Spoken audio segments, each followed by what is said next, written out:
What is up, friends? It's Simon from PianoPig.com, and in today's video I'm going to be breaking down a jazzy hip-hop solo which I actually played in one of my recent Instagram videos. If you want to watch the full video, go check out my Instagram page. The link is in the description below. And today I'm actually going to be using this Roland A49 MIDI controller, which is actually part of the member giveaway we're currently running inside the PianoPig Academy, alongside the main prize, which is actually a Nord Electro 6. This is a free giveaway to all PianoPig members, so now is a great time to come and join us if you're not already a member. Click the link in the description below to find out all the details, and you can also grab yourself a 14-day trial and come and get involved. The winners will be announced next week on the 21st of January. So let's have a listen through the solo that we're about to break down.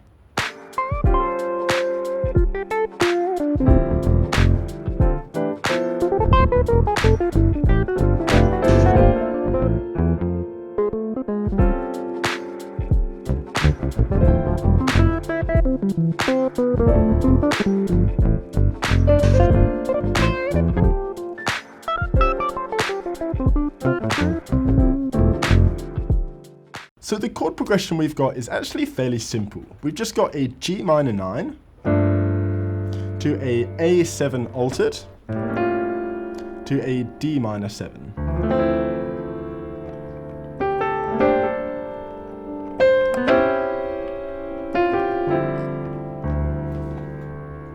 So this solo that I'm playing uses a good mix of chord tones, scales, modes, and quite a bit of the D minor pentatonic.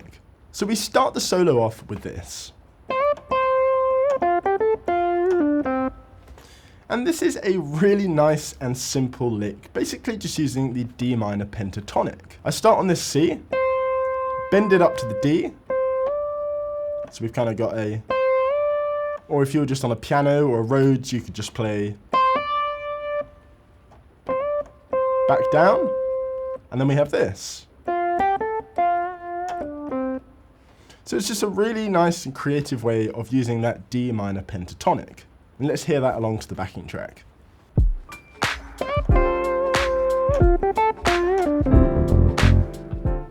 And it's also over the D minor chord, so that all fits together really well.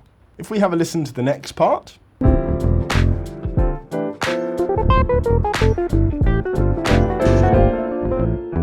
So at this point, I'm trying to incorporate a bit more of that bebop feel with a few more approach patterns and chromaticism. So we're starting on that G minor 9 chord, and I open up by playing this. And this is a really cool shape, which I like to think of as based around a major scale. So we're playing this over our G minor 9, and F major is a triad within the G minor scale. So any kind of shapes using that F major triad is going to work really well. So what are we playing? Well, we're coming up the triad like this. That's just 1, 2, 3, 5. And then we've got this approach pattern. Put that all together. And then straight after that, we mix it with a really, really common bebop pattern, which you've probably heard that all over the place if you've listened to much bebop. And that's based around the D minor triad. And if we put those things together, we get this. And we end this part with a bit of chromaticism, which sounds like this.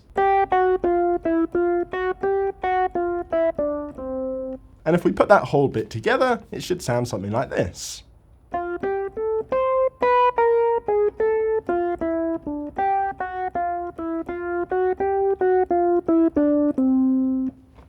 And if we put that along to the backing track,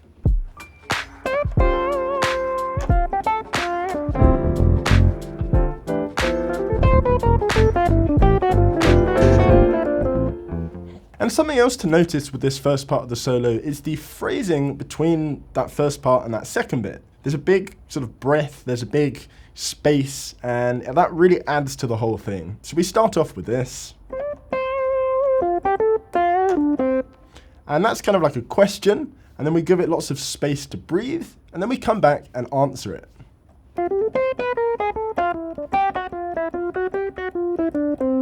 So it really is like a conversation already at this point in the solo. So we're really trying to create a conversation going on here, which always makes a solo so much better.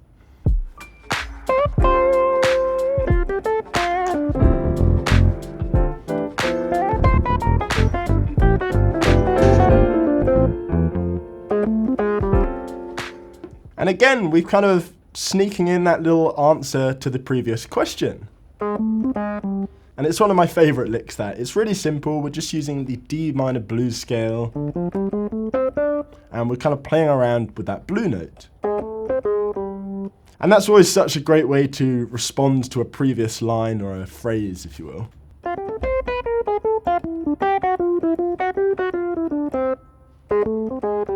So let's have a listen to the next part of the solo.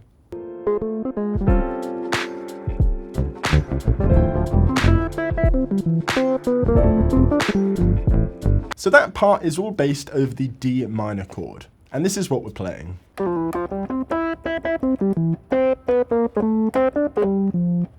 So we start off by, I like to think of it as playing around with a C major triad shape.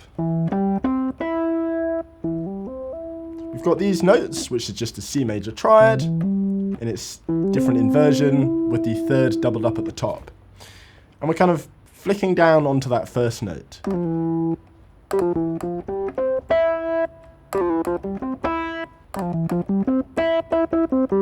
Run down, back up to go up the C major triad, and then back down the C major triad. A really simple but really effective lick.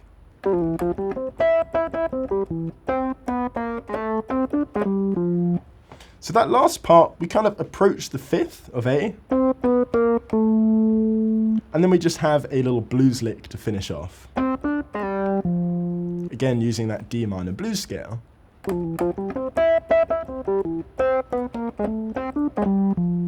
And again, that phrase is very separate from everything else in a way that just lets everything breathe and gives lots of space, which, as I'm always saying, space is just as important as the actual notes you play.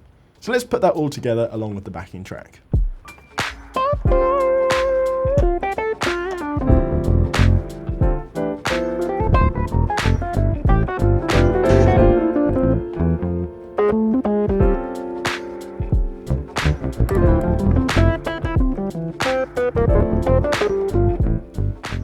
Let's have a listen to the next part.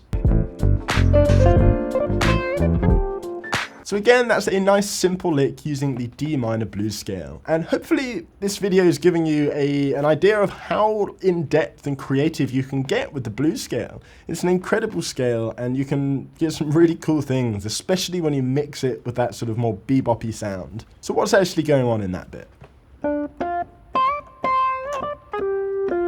Root, third, 7, flicking onto the root, back to the 7, and then just classic blue note onto the 4 and 3.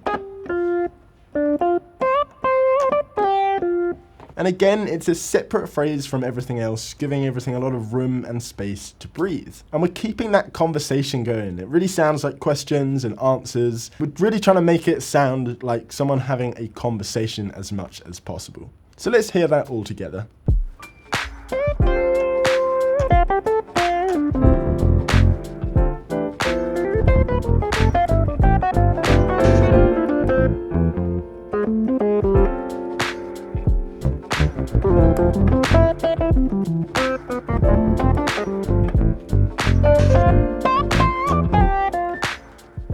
And let's have a look at the end of the solo.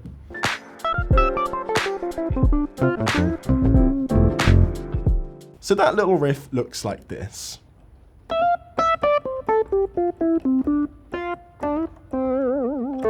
So what's going on there? Well, we're basically pretty much using the D minor pentatonic again, but we're adding in that 9, which always gives such a lush and warm, rich sound to pretty much anything you add it to, especially in this kind of context. When we're playing it over a D minor chord, we're playing with the D pentatonic or the D blues scale, and then we add in that 9, that's always going to sound good. So we're basically just running down that D minor pentatonic, but emphasizing that 9th in there as well.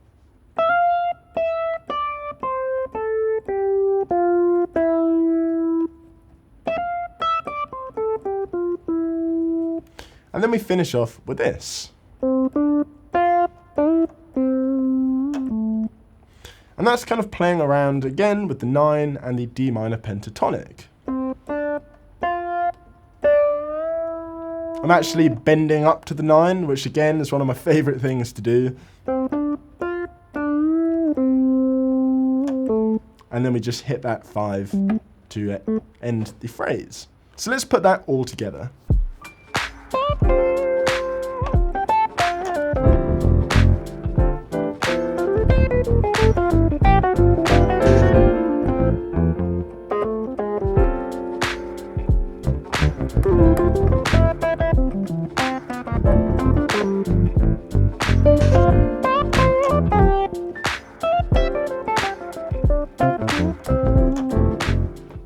And that's the end of the solo. Hopefully it's given you some ideas on how to construct your own solos, kind of emphasize the importance of the idea of the conversation and answers and questions and that just whole response and answer kind of thing.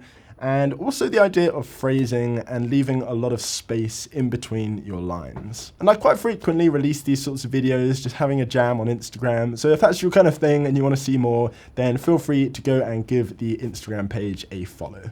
And don't forget, we are doing a huge giveaway inside the PianoPig Academy, a completely free giveaway for all members. We're giving away a Nord Electro keyboard, 2 of these Roland MIDI controllers, a 3 years membership, some t-shirts, a bunch of awesome stuff. I think it's like $3,500 of equipment and keyboards, memberships and stuff like that. And it's a completely free giveaway inside the PianoPig Academy, and we're also actually running a trial at the moment, so if you want to come and get involved with that, click the link in the description and you can come and find out all the details on how to get involved. So I hope you found this video useful. If you did, make sure to smash that like button, subscribe to the channel, and I will see you next time.